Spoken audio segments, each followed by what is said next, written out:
तो दोस्तों, मेरा नाम है पंकज। आप देख रहे हैं मेक ब्लॉगिंग इजी। और इस वीडियो में मैं आपको बताने वाला हूँ आपका कौन सा नीश वेबसाइट होना चाहिए।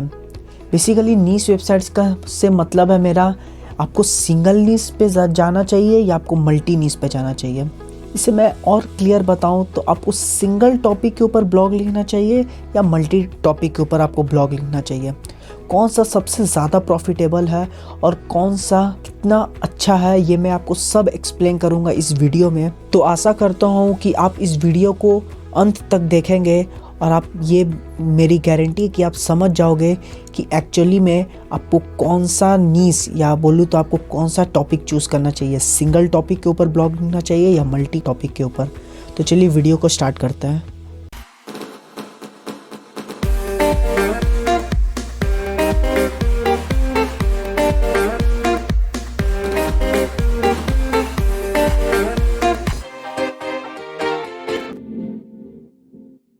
इस वीडियो को शुरू करने से पहले मैं आपको ये बात बता देना चाहता हूँ कि ये हमारे सीरीज़ का तीसरा वीडियो है। बेसिकली मैं एक सीरीज़ को कवर कर रहा हूँ। उस सीरीज़ का नाम है how to start a blog और ये उस सीरीज़ का तीसरा वीडियो है। बेसिकली मैं आपको पूरा बताऊंगा कि एक वेबसाइट को कैसे स्टार्ट किया जाता है, एक ब्लॉग वेबसाइट को कैसे स्टार्ट किया जाता है with in a 10 step process. और उस 10 स्टेप में से ये सेकंड स्टेप का दूसरा पार्ट है। तो अगर आपने अभी तक हमारा पहला 2 वीडियो नहीं देखा है तो मैं आपको प्लेलिस्ट का लिंक नीचे डिस्क्रिप्शन में दे देता हूँ। आप वहाँ से जाके पहले उन दोनों वीडियो को देखिए और उसके बाद आप तीसरे वीडियो में आइए अगर आपको एक ब्लॉग वेबसाइट स्टार्ट करना है तो, वरना आप इस वीडियो को कंटिन्यू करिए। अगर आपने अभी तक इस चैनल को सब्सक्राइब नहीं किया है तो इस चैनल को सब्सक्राइब कीजिए और बेल नोटिफिकेशन ऑन कर दीजिए, जिससे आपको मेरी सारी वीडियो की नोटिफिकेशन मिलते रहे। तो चलिए हम लोग वीडियो को शुरू करते हैं। तो हम लोग सबसे पहले ये जान लेते हैं कि आज हम लोग इस वीडियो से क्या सीखेंगे। तो सबसे पहला चीज़ है कि आप सिंगल नीश ब्लॉग या मल्टी नीश ब्लॉग से अपना टारगेट ऑडियंस को कितने एफिशिएंटली टारगेट कर सकते हैं। दूसरा कि आपको एसईओ बूस्ट किसमें सबसे ज़्यादा मिलेगा। तीसरा, आपका मोनेटाइजेशन टेक्निक 30 टाइम्स इजी कैसे होगा और कौन से नीश को पकड़ के होगा, मल्टी नीश या सिंगल नीश। और चौथा, आपको लॉन्ग टर्म ब्लॉगिंग सक्सेस कौन से नीश को चुनने से होगा, यानी आपको सिंगल नीश से होगा या मल्टी नीश से होगा। तो ये चारों पॉइंट्स को मैं आज डिटेल में समझाऊंगा और इससे आपको पूरा क्लियरेंस मिलेगा कि आपके लिए क्या सबसे ज़्यादा बेस्ट है, बिगनर के लिए भी और एडवांस्ड लोगों के लिए भी। तो चलिए हम लोग वीडियो में अब आगे बढ़ते हैं। तो हम लोग डायरेक्टली पॉइंट्स में जंप करने से पहले ये जान लेते हैं कि सिंगल नीश ब्लॉग क्या होता है और मल्टी नीश ब्लॉग क्या होता है। बेसिकली सिंगल नीश ब्लॉग वो होता है जिसपे आप सिर्फ एक पर्टिकुलर टॉपिक के ऊपर ब्लॉग लिख रहे हो। जैसे मैं बेसिकली ब्लॉगिंग नीश के अंदर हूँ, मतलब मैं ब्लॉगिंग से रिलेटेड कंटेंट लिखता हूँ, तो ये मेरा सिंगल नीश हुआ। लेकिन आप एक ऐसा ब्लॉग वेबसाइट बनाए हो जिसमें आप ब्लॉगिंग के ऊपर भी लिख रहे हो, आप यूट्यूब के ऊपर भी लिख रहे हो, आप फूड के ऊपर भी लिख रहे हो, आप ट्रैवल के ऊपर भी लिख रहे हो, लेकिन एक सिंगल वेबसाइट के अंदर, तो उसे मल्टी नीश कहता है। तो बेसिकली सिंगल नीश का मतलब होता है आप सिर्फ एक नीश के ऊपर लिख रहे हो एक ही वेबसाइट के अंदर। लेकिन मल्टी नीश का मतलब होता है आप मल्टीपल टॉपिक्स लिख रहे हो एक सिंगल वेबसाइट के ऊपर, या बोलूँ तो एक सिंगल ब्लॉग के ऊपर। तो अगर मैं इसे मोटा मोटी बोलूँ तो अभी currently multi niche blog is not a good choice for every blogger. मैंने भी ये गलती की थी। गलती बोलूँ तो मुझे लैक ऑफ नॉलेज था ब्लॉगिंग के बारे में। जब मैंने स्टार्ट किया था तो मुझे इतना सब कुछ नहीं पता था कि ब्लॉगिंग में सिंगल नीश में लिखा जाता है या मल्टी नीश में लिखा जाता है। मुझे उस समय क्लियरेंस नहीं था, इसीलिए मैंने उस समय एनालिसिस का नीश चुना। मतलब बेसिकली मैं करंट अफेयर्स के बारे में लिखता हूँ। जब मैंने सबसे पहला ब्लॉग वेबसाइट स्टार्ट किया था तो मैं लिखता था सिर्फ एनालिसिस के ऊपर। करंट अफेयर्स जो रिसेंटली या बोलूँ तो ट्रेंडिंग में जो टॉपिक्स है उसके ऊपर मैं डिटेल एनालिसिस करता था। वो बात है दिसंबर 2019 की। फिर मैंने अपने आप को थोड़ा अपग्रेड किया। मैं बिज़नेस नीश में आया, बिज़नेस के टॉपिक्स पे, बिज़नेस के ऊपर लिखने लगा। फिर मैंने मार्केटिंग के ऊपर लिखने लगा। फिर आहिस्ता आहिस्ता मुझे समझ में आया कि मेरा फील्ड एक्चुअली में है क्या, किस फील्ड के बारे में सबसे अच्छा लिख सकता हूँ। तब मुझे समझ में आया कि मैं बिजनेस एंड मार्केटिंग के ऊपर बहुत ही अच्छा लिख सकता हूँ। लेकिन फिर मुझे लैक ऑफ एक्सपीरियंस के चलते मैंने बिजनेस नीश को रहने दिया, क्योंकि business is all about your experience. आपका एक्सपीरियंस ही बता सकता है कि आप बिजनेस के ऊपर कितना अच्छा कंटेंट लिख सकते हो। और सिमिलरली मार्केटिंग के ऊपर भी मैं उतना नहीं लिख सकता था, क्योंकि मुझे मार्केटिंग के बारे में उतना पता नहीं था। लेकिन आहिस्ता आहिस्ता जैसे जैसे मैं मार्केटिंग और बिजनेस के बारे में पढ़ता गया, मुझे नॉलेज मिलता गया। एंड देन मैंने डिसाइड किया कि मैंने जब 1 साल से ब्लॉगिंग कर रहा हूँ, तो मुझे नीश भी ब्लॉगिंग से रिलेटेड ही कर लेना चाहिए। तब मैं अब जाके पूरे 1 साल होने के बाद मैं डायरेक्टली एक ही नीश के ऊपर ब्लॉग लिखता हूँ, और वो मेरा नीश है ब्लॉगिंग। और जैसे जैसे आप वीडियो में आगे बढ़िएगा, आपको पता चलेगा कि क्यों आपको सिंगल नीश पे ज़्यादा फोकस करना चाहिए रादर दैन मल्टी नीश। तो बेसिकली ये चारों जो पॉइंट है, वो चारों पॉइंट डेडिकेटेड है सिर्फ कंपैरिजन के बारे में, मैं कैसे कंपेयर करूँगा सिंगल नीश को और मल्टी नीश को इन 4 टॉपिक से रिलेटेड, इन 4 बेसिस पे। तो चलिए अब हम लोग बढ़ते हैं डायरेक्टली पॉइंट्स के ऊपर। अगर हम अपने फर्स्ट पॉइंट में आए तो वो है target your audience more efficiently.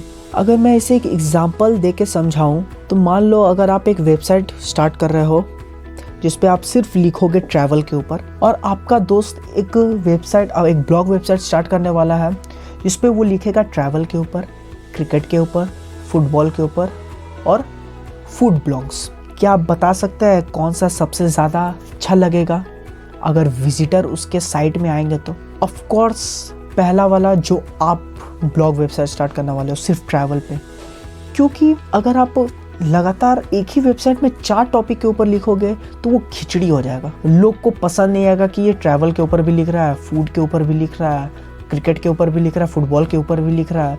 तो ये किस में एक्सपर्ट है, ये किसके बारे में सबसे ज़्यादा जानता है? तो एक ट्रस्ट इशू हो जाएगा, क्योंकि लोग उसे समझेंगे कि ये 4 टॉपिक पे लिख रहा है, तो 4 टॉपिक में से किस में एक्सपर्ट है, किस में नहीं है। लेकिन अगर आप सिर्फ सिंगल वेबसाइट चला रहे हो और सिंगल टॉपिक के ऊपर लिख रहे हो तो लोग का ट्रस्ट बढ़ेगा, और इसलिए आप उनका ट्रस्ट बढ़ेगा क्योंकि आप एक पर्टिकुलर टॉपिक पे लिख रहे हो, और उससे उन लोगों को लगेगा, उनके दिमाग में यह बात फिट हो जाएगा कि आप सिर्फ ट्रैवल के ऊपर लिखते हो, और आप हो सकता है कि आप ट्रैवल के नीश में एक्सपर्ट हो। यही कारण है कि आप अपने ऑडियंस को बहुत ही अच्छे से टारगेट कर सकते हो और एफिशिएंटली टारगेट कर सकते हो। इसका बेनिफिट्स क्या होगा? तो आपके रेगुलर ब्लॉग रीडर्स में बढ़ोतरी आएगी, इंक्रीजिंग रेट में बढ़ेगा, क्योंकि आप रेगुलर ट्रैवल ब्लॉग्स लिख रहे हो। तो ट्रैवल ब्लॉग्स अगर आप लिख रहे होंगे, इससे क्या होगा, तो लोगों के दिमाग में ये बात बैठ जाएगा कि आप सिर्फ ट्रैवल ब्लॉग्स पे लिखते हो। मैं ब्लॉगिंग वाले नीश पे हूँ, मैं ब्लॉगिंग से रिलेटेड अपना कंटेंट लिखता हूँ, तो लोगों के दिमाग में ये बैठ जाएगा कि मैं सिर्फ इसी टॉपिक के ऊपर बात करता हूँ, सिर्फ इसी टॉपिक के ऊपर लिखता हूँ। तो इससे आपका रेगुलर ब्लॉग रीडर बढ़ जाएगा। दूसरा, आपकी क्रेडिबिलिटी बढ़ेगी आपके विजिटर्स के सामने। आपके विजिटर्स आप ट्रस्ट करेंगे, ये बात तो डेफिनेटली आपके ऊपर ट्रस्ट करेंगे, क्योंकि अगर आप सिर्फ एक सिंगल नीश के ऊपर लिख रहे हो, अगर मैं ब्लॉगिंग नीश के ऊपर लिख रहा हूँ सिर्फ, तो आप जैसे विजिटर्स मेरे ब्लॉग में हमेशा आएंगे और उसे पढ़ेंगे भी, साथ में एक ट्रस्ट गेन होगा उनका, क्योंकि मैं सिर्फ उसी रिलेटेड कंटेंट पे लिखता हूँ, तो उनको मेरे ऊपर विश्वास होगा कि मैं सच बोल रहा हूँ।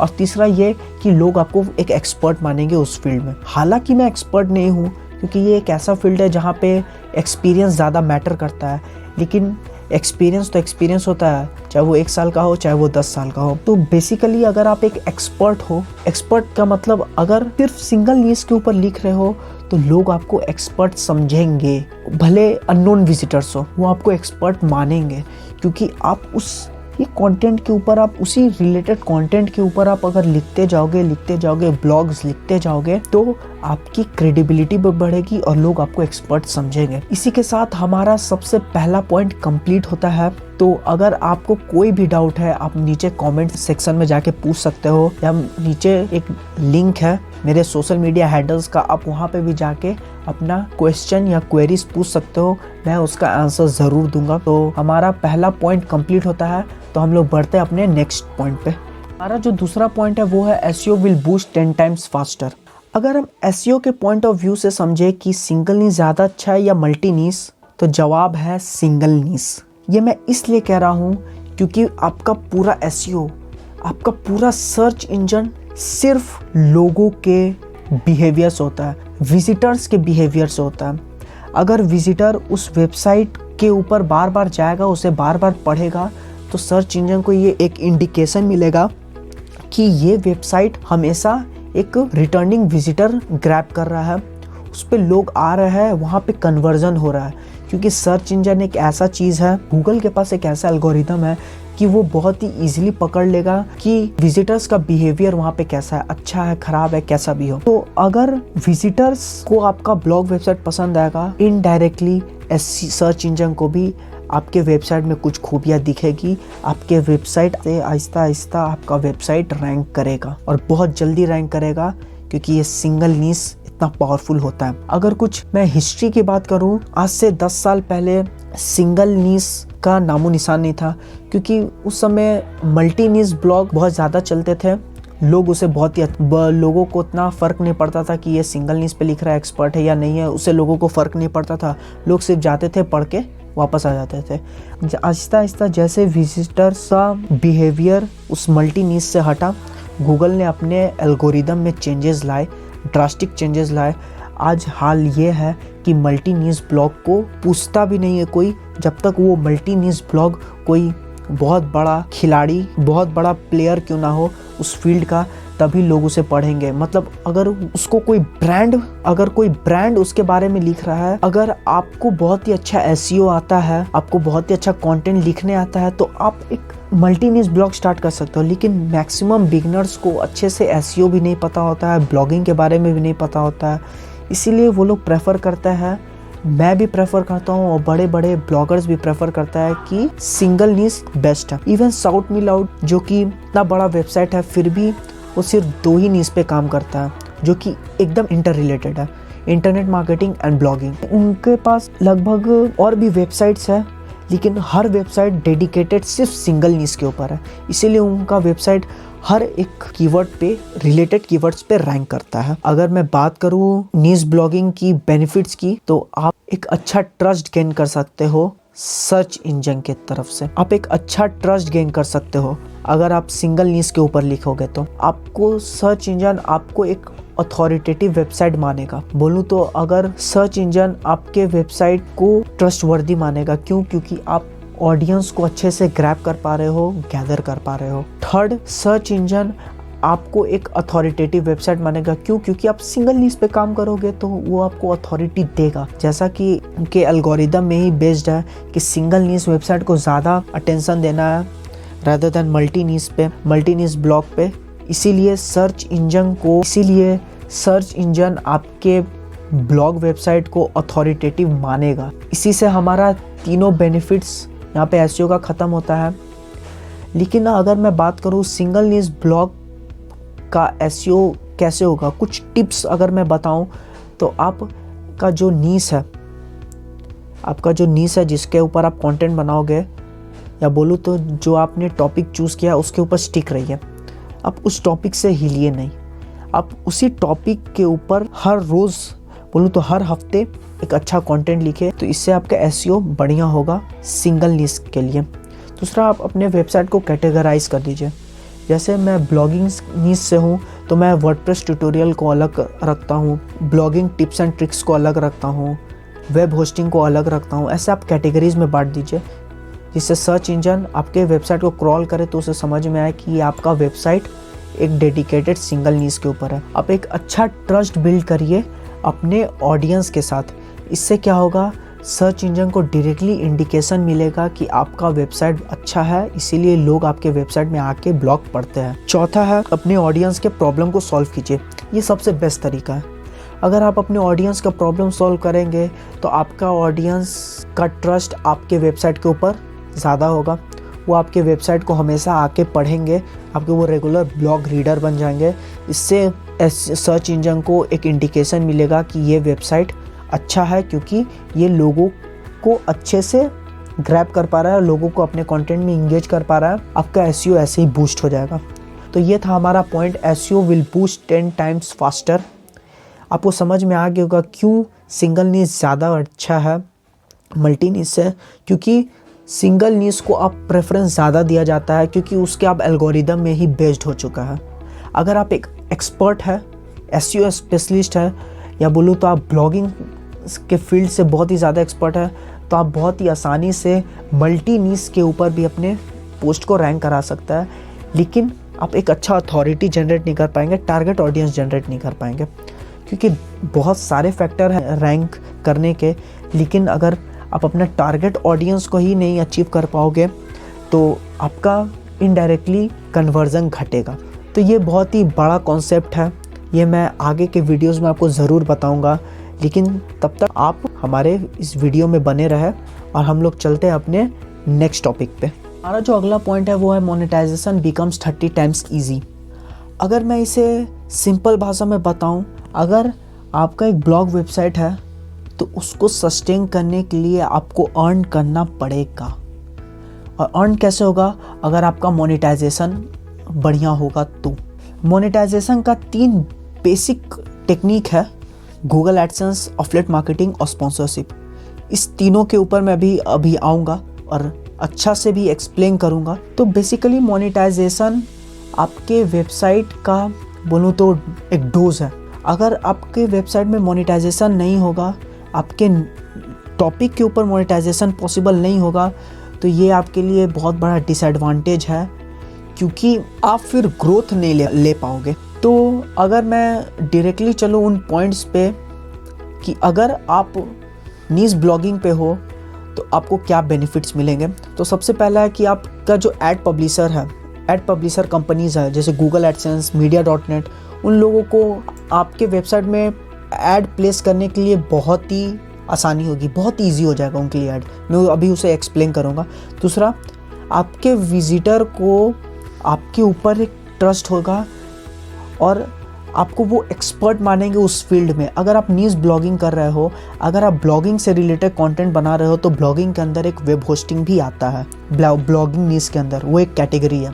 तो अगर आप ब्लॉगिंग के कैटेगरी में काम कर रहे हो और अगर आप वेब होस्टिंग के रिव्यू दोगे तो लोग आपको एक्सपर्ट समझेंगे, क्योंकि आप ब्लॉगिंग नीश से रिलेटेड कंटेंट बना रहे हो, तो लोग आपको एक्सपर्ट समझेंगे वेब होस्टिंग के अंदर भी, और लोग आपके एफिलिएट लिंक से परचेस करेंगे।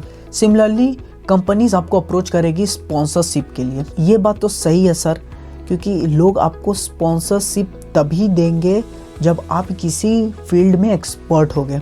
सचिन तेंदुलकर को कभी भी लोग फेयर एंड लवली के ऐड के लिए नहीं स्पॉन्सरशिप देते, वो उन्हें स्पॉन्सरशिप देते हैं कॉम्प्लान का, बूस्ट का, MRF टायर्स का, कॉम्प्लान का, बूस्ट का, ये सब के एड्स देते हैं, तो वो उनके फील्ड से रिलेटेड है। तो अगर स्पॉन्सरशिप चाहिए, आपको भी किसी फील्ड में एक्सपर्ट होना पड़ेगा। जैसे विराट कोहली क्रिकेट में एक्सपर्ट है तो वो बूस्ट का एड्स करता है। बहुत सारे मॉडलर्स मॉडलिंग करता है तो वो लोग ब्यूटी प्रोडक्ट्स पे स्पॉन्सरशिप लेते हैं। तो ये एक अच्छा टेक्निक बन सकता है नीश ब्लॉगिंग के अंदर। मोनेटाइजेशन टेक्निक आपको अच्छा कर देता है, आपका मोनेटाइजेशन टेक्निक इजी बना देता है। अब ड्रॉबैक्स क्या है मल्टी नीश ब्लॉगिंग का मोनेटाइजेशन पे? तो सबसे पहला ड्रॉबैक है, आप एड्स पब्लिशर को एड्स चलाना बहुत ही हार्ड हो जाएगा अगर आप मल्टी नीश पे काम कर रहे हो। मान लो अगर आप एक ही वेबसाइट के अंदर 5 टॉपिक के ऊपर लिख रहे हो, तो गूगल एडसेंस को बहुत ही ज़्यादा प्रॉब्लम होगा एक स्पेसिफिक टारगेट ऑडियंस को एड्स दिखाने में। हालांकि गूगल एडसेंस हमारे सर्च डेटा को यूज़ करके वो एड्स चलाता है, वो दूसरी बात है। लेकिन अगर आप मल्टी नीश टॉपिक के ऊपर लिख रहे हो सिंगल वेबसाइट के अंदर, तो बहुत सारे एड्स पब्लिशर को बहुत ज़्यादा प्रॉब्लम होता है एड्स चलवाने में, क्योंकि उनका टारगेट ऑडियंस फिक्स नहीं होता है। अब भले अपने वेबसाइट में कितना भी विजिटर्स ले आओ, अगर वो टारगेटेड ऑडियंस नहीं होगा तो आप कन्वर्जन नहीं करवा सकते। आप मोनेटाइजेशन वो बहुत ही हार्ड हो जाएगा गूगल एडसेंस से।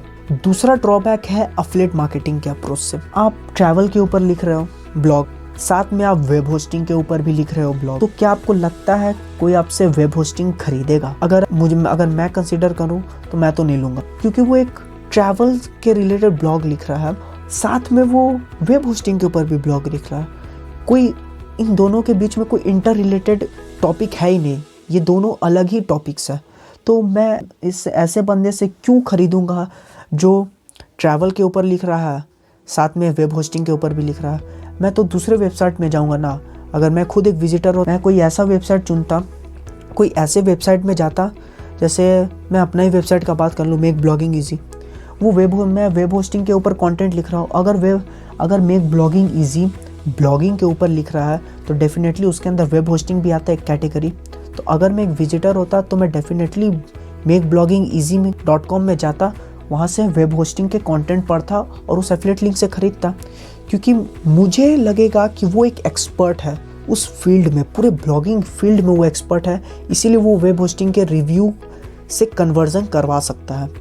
तो मोनेटाइजेशन आपके लिए भी इजी हो जाएगा एफिलिएट मार्केटिंग के लिए कि आप सच में वैल्यू प्रोवाइड कर रहे हो कि नहीं। वरना बहुत सारे ऐसे बंदे मैं देखता हूँ जो एक साथ 4-5 टॉपिक के ऊपर लिखता है और 4-5 टॉपिक पे ऐड चलवा देता है। कुछ भी वो लिख रहा है ट्रैवल के ऊपर, लेकिन अपने एड्स डाल रहे हैं वे प्रोटीन के ऊपर, कोई क्रिकेट बैट के ऊपर, तो वहाँ से कन्वर्जन नहीं मिलेगा। ये एक गलत स्ट्रैटेजी है। और तीसरा और आखिरी, स्पॉन्सरशिप तो भूल जाइए। अगर आप एक ट्रैवलर हो तो आपको बहुत सारे बड़े बड़े हॉस्पिटैलिटी बेस्ड कंपनीज आपको अप्रोच करें। अगर आप एक ट्रैवलर हो तो आपको मेक माई ट्रिप, ओयो या ये सब आपको स्पॉन्सरशिप के एड्स दे सकता है। क्या आपको लगता है अगर आप ट्रैवल के ऊपर ब्लॉग लिख रहे हो, साथ में आप उसी वेबसाइट के अंदर ब्लॉगिंग नीड से रिलेटेड भी अगर आप कंटेंट लिख रहे हो, तो आपको लगता है मेक माई ट्रिप वाले आपके पास स्पॉन्सरशिप का आपको अप्रोच करेंगे? मैं रहता तो कभी नहीं करता, क्योंकि वो तो फील्ड के ऊपर लिख रहा है एक ही वेबसाइट के अंदर, तो मैं उसे कैसे एक अथॉरिटेटिव मान लूँ? ये पॉसिबल ही नहीं है। आप उस पर ट्रस्ट कर ही नहीं सकते। कंपनी को अपना ब्रांड चलवाना है, कंपनी को अपना ब्रांड बढ़वाना है।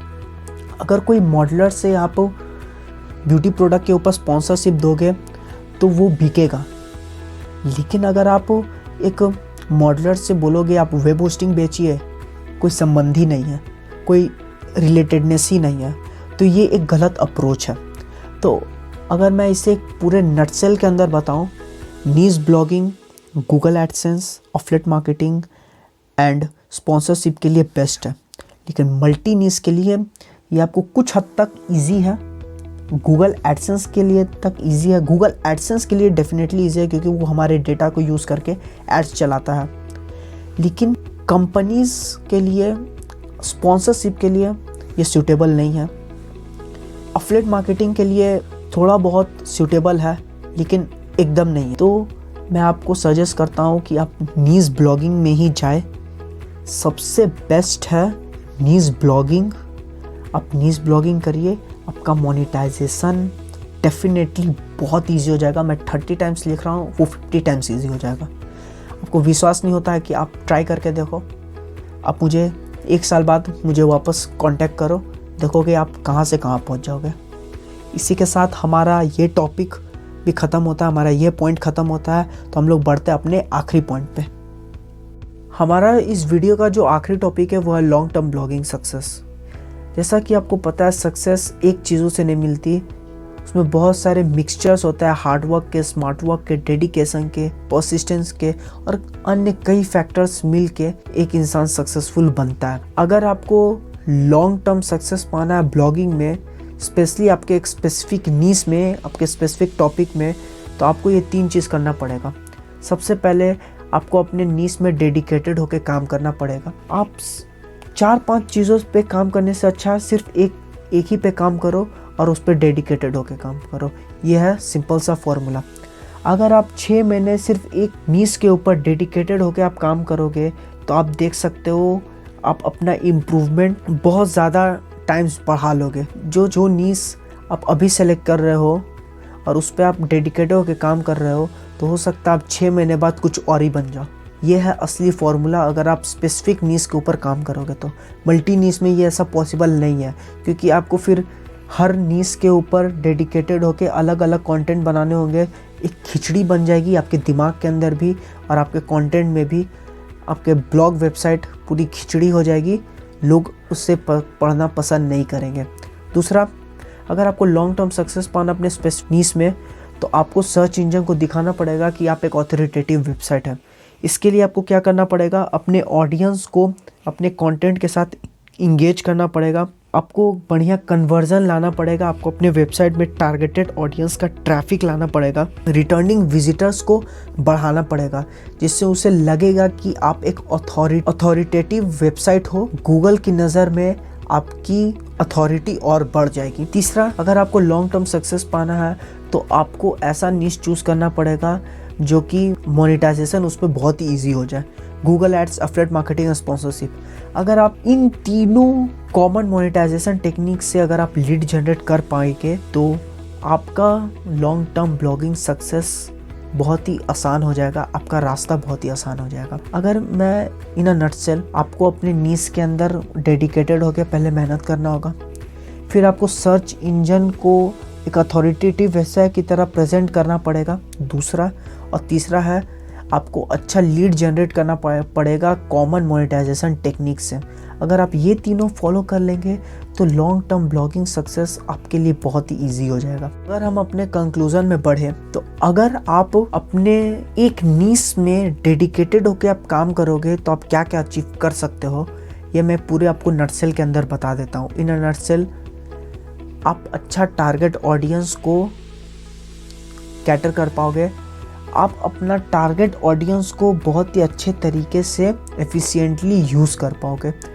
आपका एक अच्छा टारगेट ऑडियंस बन जाएगा अगर आप सिंगल नीश पे काम करोगे तो। अगर आप ब्लॉगिंग के नीश में काम करोगे तो आपके ब्लॉगिंग से रिलेटेड बहुत ही अच्छे खासे टारगेटेड ऑडियंस बन जाएंगे और वो भी जेन्युइन वाले, सबसे पहला बेनिफिट।